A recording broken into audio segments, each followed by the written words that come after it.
Shalom dan selamat pagi Bapak Ibu serta saudara-saudara sekalian.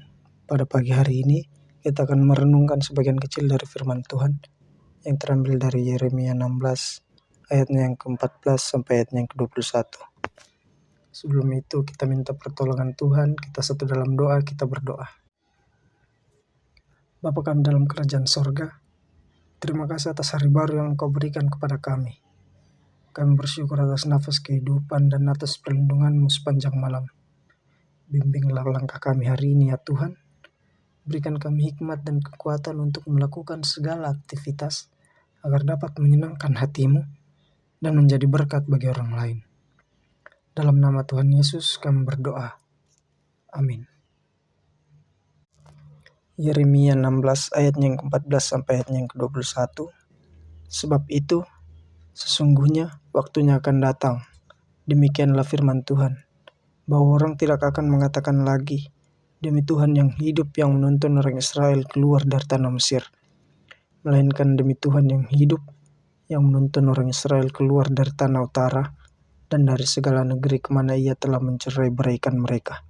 Sebab aku akan membawa mereka kembali ke tanah yang telah kuberikan kepada nenek moyang mereka. Sesungguhnya aku akan mengirim banyak penangkap ikan. Demikianlah firman Tuhan yang akan menangkap mereka. Sesudah itu aku akan mengirim banyak pemburu yang akan memburu mereka dari atas segala gunung dan segala bukit, serta dari celah-celah bukit batu. Sebab itu, mataku tertuju pada segala tingkah laku mereka. Semuanya itu tidak tersembunyi dari pandanganku. Dan kesalahan mereka pun tidak terlindung dari mataku.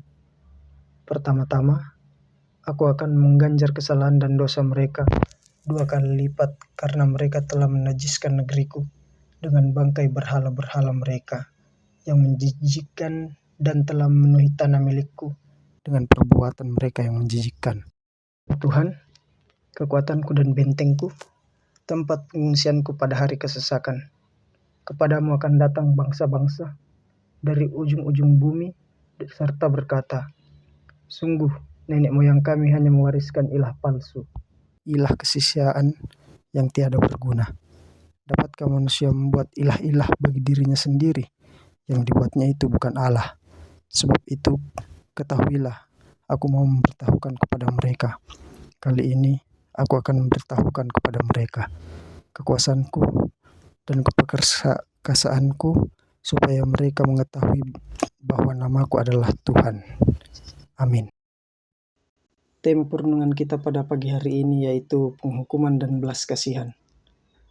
Sepanjang sejarah Israel, Allah telah menggunakan begitu banyak peristiwa-peristiwa penting untuk menunjukkan kekuasaan dan kesetiaannya kepada seluruh umat-umatnya, yakni penghakiman dan belas kasihannya. Allah menghakimi dan menghukum umatnya karena pelanggaran mereka sendiri. Namun, dalam penghukumannya, ia terus menunjukkan belas kasihannya dengan memberi pemulihan kepada umat-umatnya.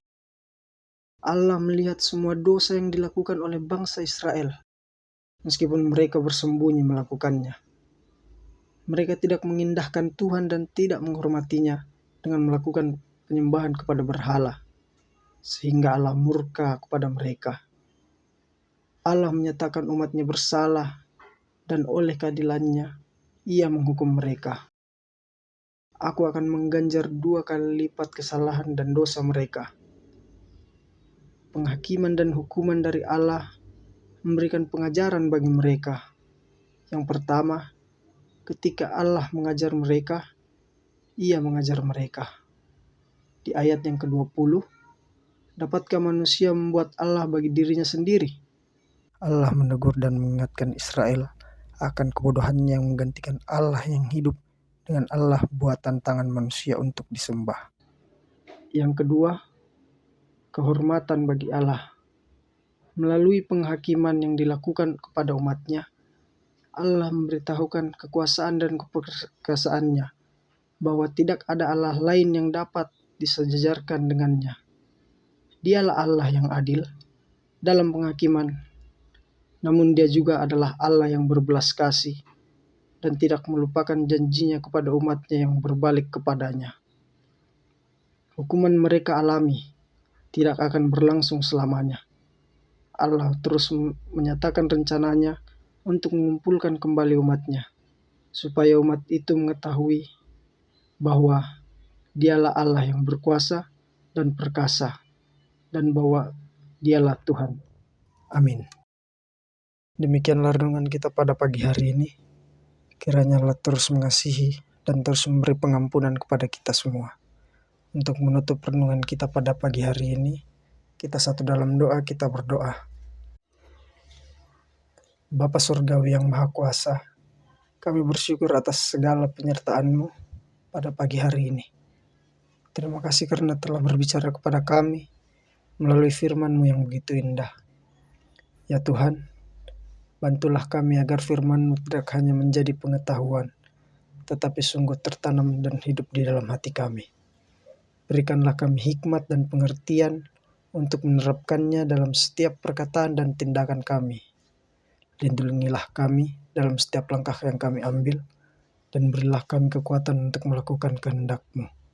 Inilah doa anak-Mu, di dalam nama-Mu kami sudah berdoa. Haleluya. Amin.